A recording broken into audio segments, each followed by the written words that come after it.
नमस्कार दोस्तों, इस वक्त की तमाम बेहद ही बड़ी खबरें आप लोगों के लिए लेकर के आए हैं। जहां पर पहली बड़ी अपडेट में बात होगी, सुप्रीम कोर्ट में आज बहुत बड़ी सुनवाई होने जा रही है। जानेंगे पूरी खबर। दोस्तों आप लोगों को दूसरी बड़ी खबर में बताएंगे, इंडिया गठबंधन ने डिप्टी स्पीकर के पद पर दावा ठोक दिया है। जी हां दोस्तों, ताजा अपडेट इसको लेकर के आ रही है। बात होगी दोस्तों राहुल गांधी की बढ़ेगी और भी जबरदस्त तरीके से ताकत। एक एक करके चलेंगे, हर जरूरी खबर आप तक पहुंचाएंगे, लगातार बने रहिएगा। दोस्तों बात होगी आगे वीडियो में, इंडिया गठबंधन ने ईवीएम के खिलाफ मोर्चा खोल दिया है। दोस्तों हर एक जरूरी खबर आप तक आगे इसी वीडियो में पहुंचाएंगे। खबरों की तरफ दोस्तों बढ़ेंगे, उससे पहले आप लोगों से एक छोटी सी रिक्वेस्ट है कि अगर आप लोग दोस्तों खुले तौर पर यहां पर बैलेट पेपर के जरिए वोटिंग के समर्थन में खड़े हैं तो अभी इस वीडियो को लाइक कीजिएगा दोस्तों, और कमेंट बॉक्स में #वी सपोर्ट बैलेट पेपर जरूर ही कमेंट कीजिएगा। जो पहली बड़ी खबर है बताते चले।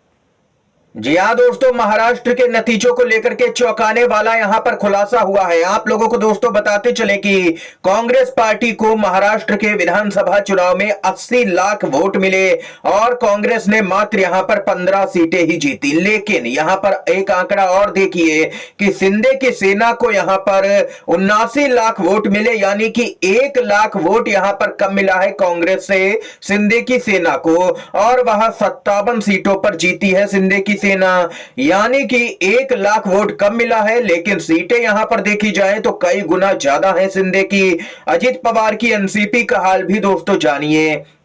अजीत पवार की एनसीपी को 58 लाख वोट मिले और उन्होंने यहां पर 41 सीटें जीती। अब यहां पर दोस्तों शरद पवार की पार्टी को 72 लाख वोट मिले और केवल 10 सीटें ही मिली, यानी कि यहां पर भी जबरदस्त गड़बड़ नजर आ रही है साफ तौर पर इन आंकड़ों में। इसे ही कहते हैं चुनाव आयोग का जादू। जनता वोट किसी और को देती है लेकिन सीटें किसी और को मिलती है, जीतता कोई और है, सरकार कोई और ही बनाता है। ये यहां पर दोस्तों खबर सामने निकल के आई है। यहां पर ईवीएम विरोधी आंदोलन अब तेज हो गया है, जिससे अब तो केंद्र सरकार भी बौखलाने लगी है। केंद्रीय मंत्री पीयूष गोयल ने ईवीएम मुद्दे पर कहा, विरोध में इस्तीफा दे देना चाहिए और फिर से चुनाव होने देना चाहिए। एमबीए ने साफ तौर पर कहा, अगर बैलेट पेपर से चुनाव करवाने को तैयार हो तो हम इस्तीफा देने को तैयार हैं। जी हां दोस्तों, ये साफ तौर पर कह दिया गया है भाजपा से। इसके साथ ही दोस्तों अपडेट आ रही है सामने निकल के, लगातार यहां पर कुछ पार्टियों की तरफ से राहुल गांधी को कमजोर करने की तमाम तरह की कोशिशें की जा रही हैं। दोस्तों यहां पर बताते चले, ममता बनर्जी की पार्टी का कहना है कि ममता बनर्जी को नेतृत्व करना चाहिए इंडिया गठबंधन का, लेकिन ममता बनर्जी पश्चिम बंगाल में एक लोकप्रिय नेता है, लेकिन राष्ट्रीय स्तर पर उनका कोई भी खुला समर्थन नहीं करेगा। विपक्षी दलों के कुछ लोग अचानक से राहुल गांधी पर हमलावर हैं, क्योंकि अडानी सिर्फ मोदी के ही नहीं दीदी के भी मित्र हैं, ऐसा भी कहा जाता है दोस्तों। और अब अडानी ने मोदी के साथ साथ दीदी को भी राहुल गांधी को कमजोर करने के लिए लगा दिया है। बात साफ है, या तो आप राहुल गांधी के साथ में हैं या आप मोदी अडानी के साथ में हैं। यहां पर सीधी सी लोगों के लिए यहां पर बात सामने निकल के आई है, या तो राहुल गांधी के समर्थन में खड़े हुए या तो फिर मोदी अडानी और दीदी के समर्थन में। कुल मिलाकर के कहा जाए तो अडानी का खेल हर क्षेत्र में लगातार जारी है। अब यहां पर इंडिया गठबंधन की पार्टियों को तोड़ने का काम शुरू कर दिया गया है। दोस्तों आप लोग किसके समर्थन में हैं, राहुल गांधी के समर्थन में खड़े हैं या फिर मोदी अडानी के समर्थन में, कमेंट बॉक्स में जरूर ही बताइएगा। इसके साथ ही दोस्तों एक और अपडेट आ रही है, बताते चले। खबर आ रही है दोस्तों महाराष्ट्र से, जहां पर डिप्टी स्पीकर पद को लेकर के एमबीए नेताओं ने फडणवीस से मुलाकात की। दिल्ली का दिया उदाहरण, महाराष्ट्र में महाविकास आघाड़ी के नेताओं ने मुख्यमंत्री देवेंद्र फडणवीस से मुलाकात की। इस दौरान नेताओं ने विपक्षी गठबंधन में शामिल किसी एक दल को विधानसभा उपाध्यक्ष का पद देने की मांग की है। नेताओं ने फडणवीस से कहा है कि विपक्ष विधानसभा अध्यक्ष को निर्विरोध चुने जाने देगा, लेकिन वह चाहता है कि सत्ता पक्ष प्रोटोकॉल का पालन करते हुए उसे विधानसभा उपाध्यक्ष का पद दे। विपक्षी नेताओं के प्रतिनिधिमंडल का नेतृत्व शिवसेना यूबीटी के नेता भास्कर जाधव ने किया है।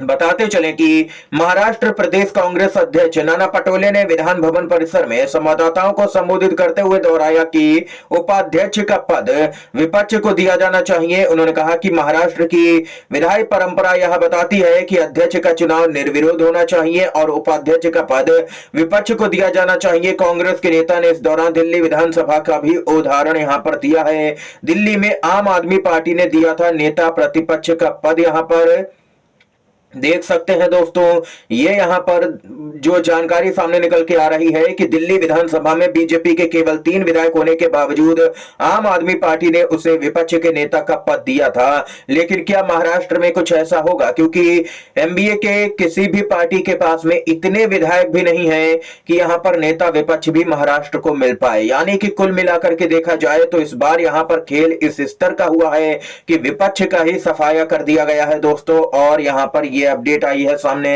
इसके साथ ही जो अगली बड़ी खबर है उसकी तरफ दोस्तों बढ़ते हैं। अपडेट आ रही है सुप्रीम कोर्ट से सामने निकल के, जहां पर आज है एक अहम सुनवाई।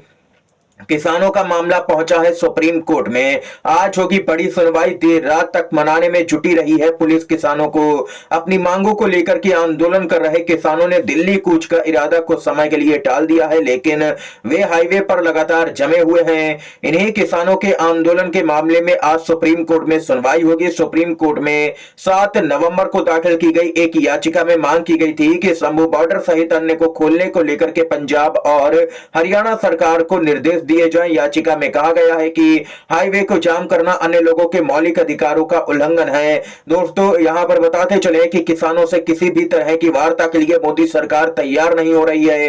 किसान अपनी मांगों को रखने के लिए दिल्ली में प्रदर्शन करना चाहते हैं, लेकिन दिल्ली में किसानों को एंट्री ही नहीं दी जा रही है। यानी कि दिल्ली सिर्फ अडानी की है, यही नजर आ रहा है दोस्तों। किसानों को अब दिल्ली में घुसने भी नहीं दिया जाता। यही है मोदी का नया भारत। ये यहां पर दोस्तों अपडेट है। अब सुप्रीम कोर्ट में पूरे मामले पर होगी सुनवाई। इसके साथ ही दोस्तों अगली बड़ी खबर आप लोगों को बताते चलें। जी हाँ दोस्तों, अपडेट आ रही है सामने। सुप्रिया सुले ईवीएम विरोधी प्रदर्शन में शामिल हुई। बोली ईवीएम पर लोग संदेह कर रहे हैं, इसलिए बैलेट पेपर से चुनाव होना चाहिए। बैलेट पेपर से चुनाव करवाना यहां पर चाहिए तो हो जाता है केस। इसके साथ ही बताते चलें कि यहां पर शरद पवार ने कहा कि ईवीएम के विरोध में शरद पवार का मोदी सरकार पर बड़ा हमला। बोले बैलेट पेपर से अगर चुनाव करवाना चाहें तो यहां पर केस करवा दिया जाता है। मारगढ़वाड़ी गांव का यहां पर उदाहरण दिया है शरद पवार ने, जहां पर गांव के लोगों ने मॉक पोलिंग की बात कही, जिसके बाद यहां पर पोलिंग तो रुकवा ही गई बैलेट पेपर के जरिए और गांव वालों पर केस भी कर दिया गया। इतना ही नहीं, महाराष्ट्र में ईवीएम पर विवाद बढ़ गया है।